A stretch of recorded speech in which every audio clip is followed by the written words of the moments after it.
Bollywood silver screen presenting revolt.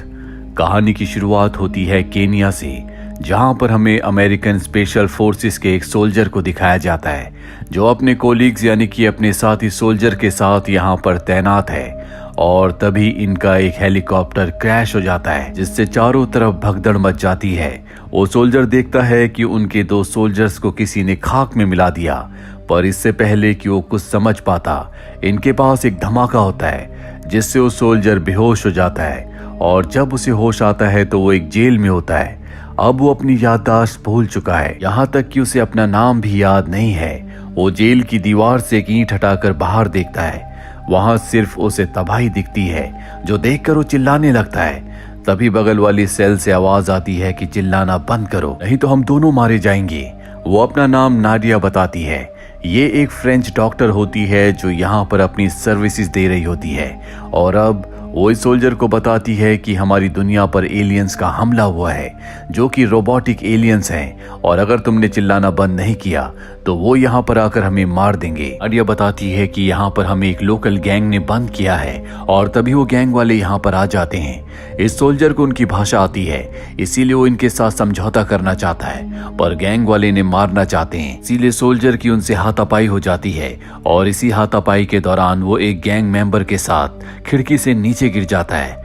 वहीं अब जो दूसरे लोग होते हैं नाडिया की सेल को खोलकर उसे मारने की कोशिश करते हैं, लेकिन नाडिया भी एक आर्मी डॉक्टर है, इसीलिए वो उन्हीं की गन छीन कर उन दोनों को मार देती है। वहीं नीचे सोल्जर उस गैंग के लीडर को मार देता है, लेकिन यहाँ पर एक और आदमी आता है जो उसके ऊपर इलेक्ट्रिक डिवाइस से हमला करता है। लेकिन हैरानी की बात ये होती है जैसे सोल्जर उस इलेक्ट्रिक डिवाइस को हाथ लगाता है तो शॉक उसे न लगकर उस आदमी को लग जाता है जो उसे शॉक देकर बेहोश करना चाहता था, और वो खुद बेहोश होकर वहीं पर गिर जाता है। सोल्जर को कुछ समझ नहीं आता कि ये क्या हुआ, और तभी पहली बार वो उस एलियन रोबोट को देखता है जिसे देखकर सब भाग रहे होते हैं। सोल्जर भी भागकर एक कार में छुप जाता है, लेकिन वो रोबोट उसे स्कैन कर लेता है। स्कैन करने के बाद भी वो सोल्जर के ऊपर हमला नहीं करता। सोल्जर भागकर उसी बिल्डिंग में आता है जहां पर नाडिया है। वो नाडिया के पास जाता है।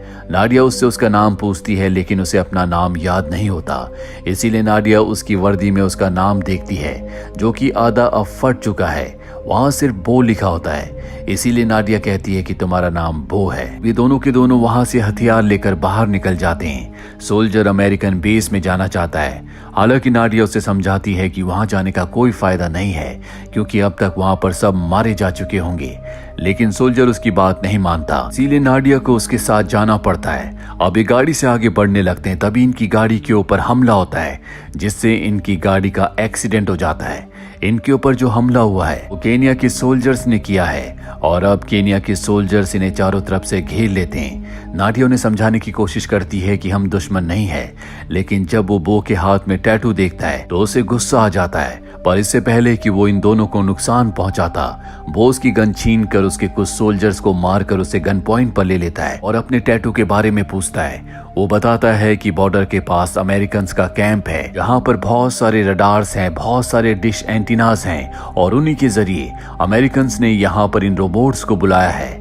अब ये दोनों के दोनों केनियन सोल्जर्स की गाड़ी लेकर यहाँ से बॉर्डर की तरफ निकल पड़ते हैं जहाँ पर वो कैंप है।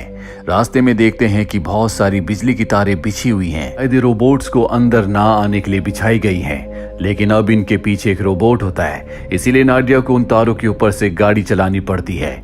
कुछ ही दूर जाने के बाद इनकी गाड़ी खराब हो जाती है, और अब भी वो रोबोट इनके पीछे होता है। ये छुप जाते हैं, और वो रोबोट जो इन्हें ढूंढ रहा है वो एक आदमी और उसकी बेटी को देख लेता है। वो आदमी को मार देता है, पर इससे पहले कि वो उसकी बेटी को मारता, यहाँ पर नाडिया हवा में गोली चलाती है जिससे रोबोट का ध्यान उनकी तरफ जाता है। और जब रोबोट बो को स्कैन करता है तो वो उन पर हमला नहीं करता, और इसके बाद वो उस आदमी की बेटी को भी मार कर यहाँ से निकल जाता है। इन दोनों को समझ नहीं आता ये रोबोट ने इनके ऊपर हमला क्यों नहीं किया, और अब ये पैदल ही अपना सफर तय करते हैं। और तभी इन्हें किसी आदमी की आवाज आती है जो इंग्लिश में बात कर रहा होता है। ये उस जगह जाते हैं तो देखते हैं कि वहां पर रेडियो है। दरअसल ये एक ट्रैप है, यहाँ के लोगों ने इन्हें फंसाने के लिए यहाँ पर इनके लिए ट्रैप लगाया था और अब इन दोनों को बंदी बनाकर एक जगह बांध दिया जाता है, जिसके कुछ ही देर बाद दो बाइकर्स इनके सामने से गुजरते हैं और उनके पीछे एक रोबोट आ रहा होता है। ये समझ जाते हैं कि इन दोनों को चारे के तौर पर इस्तेमाल किया गया है और अब उस रोबोट के ऊपर यहाँ के लोग हमला कर देते हैं। एक आदमी चेन में फंसाकर उस रोबोट को नीचे गिरा देता है, पर अब उसके साथी भी वहां पर पहुंच चुके हैं, इसीलिए वो आदमियों के ऊपर हमला करते हैं और अब यहाँ से वो बाइकर्स भागना शुरू कर देते हैं। रोबोट्स भी उनका पीछा करते हुए यहाँ से निकल जाते हैं।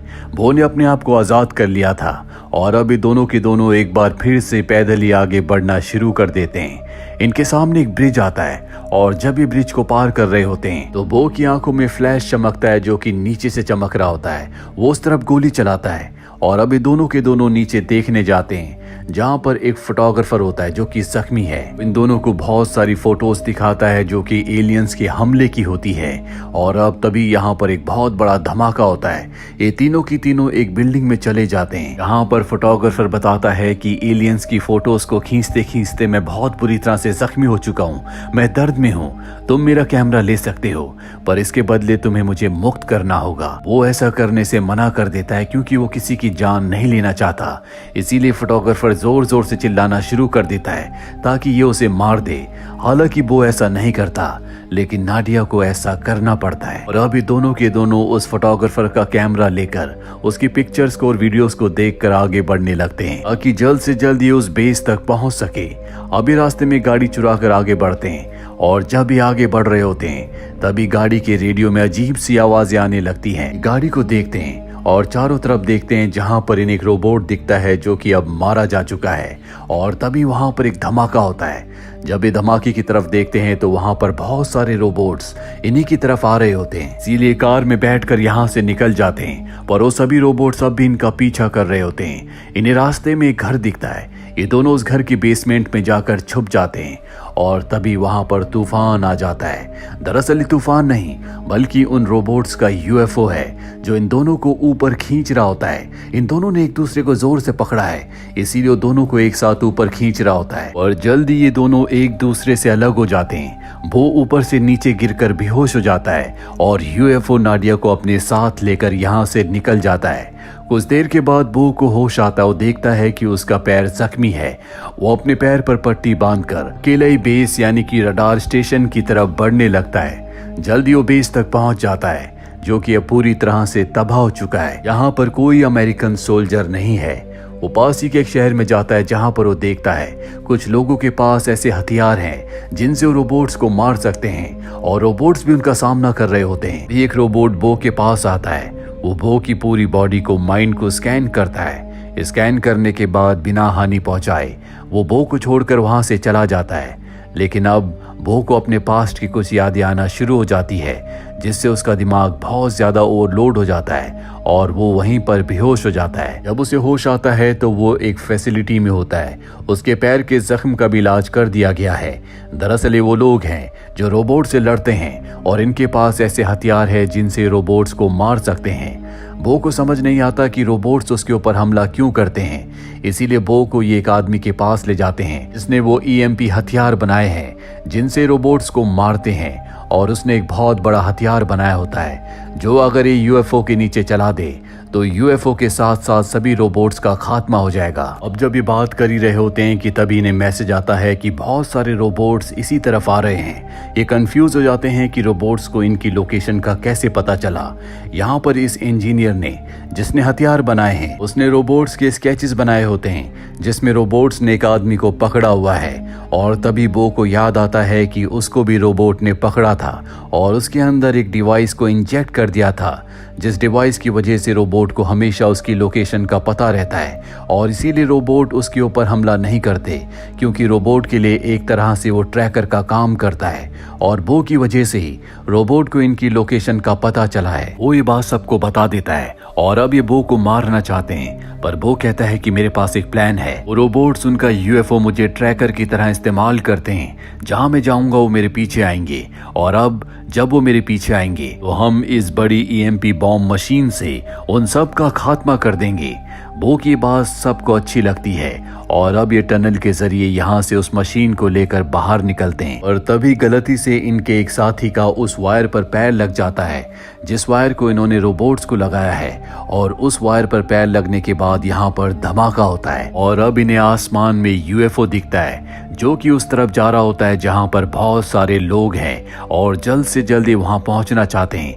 ये एक बार फिर से टनल के अंदर चले जाते हैं, लेकिन अब रोबोट्स भी इनका पीछा कर रहे होते हैं जो इनके दो साथियों को मार देते हैं। साथ ही इनकी जो फीमेल साथी होती है उसे भी जख्मी कर देते हैं। ईएमपी मशीन से 2 रोबोट्स को मार देते हैं, पर अब बहुत सारे रोबोट्स इन्हीं की तरफ आ रहे होते हैं। इनकी जो साथी जख्मी हो चुकी है वो कहती है कि तुम यहाँ से आगे निकल जाओ, मैं इन सभी रोबोट्स को यहीं पर रोक लूंगी। वो अपने साथियों के साथ उस बड़ी मशीन को लेकर इस जगह से उस तरफ निकल पड़ता है जहाँ पर वो यूएफओ है, और अब उस फीमेल के पास वो सभी रोबोट्स पहुंच जाते हैं। वो ग्रेनेड को ब्लास्ट करके उन सब का वहीं पर खात्मा कर देती है। वहीं बो और उसके साथियों को दिखाया जाता है जो उस बड़ी ईएमपी मशीन को लेकर उस जगह पहुंच जाते हैं जहां पर बहुत सारे लोग हैं। वहां पर रोबोट्स ने उन सबको बंदी बना रखा होता है, ऊपर यूएफओ भी है। लेकिन यहाँ पर वो एक ईएमपी बॉम्ब से रोबोट के ऊपर हमला करता है जिससे लोगों को भागने का मौका मिल जाता है, पर अब रोबोट्स भी उनके ऊपर हमला करते हैं। इस हमले में इनकी बड़ी ईएमपी मशीन को भी नुकसान पहुंचता है। वो इंजीनियर जिसने इस ईएमपी मशीन को बनाया है, जब वो चेक करता है तो उसे पता चलता है कि इसकी बैटरी खराब हो चुकी है।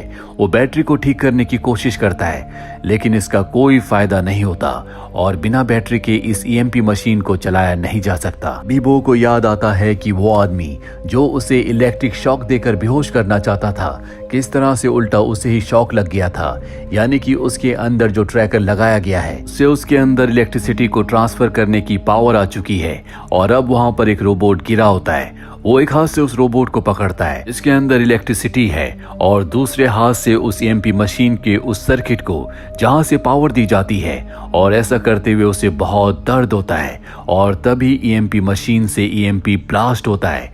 इस ब्लास्ट होने के बाद सभी रोबोट्स गिर जाते हैं, साथ ही उनका यूएफओ भी, और इस तरह से बो की वजह से ये एलियंस को उन रोबोट्स को हराने में कामयाब हो जाते हैं।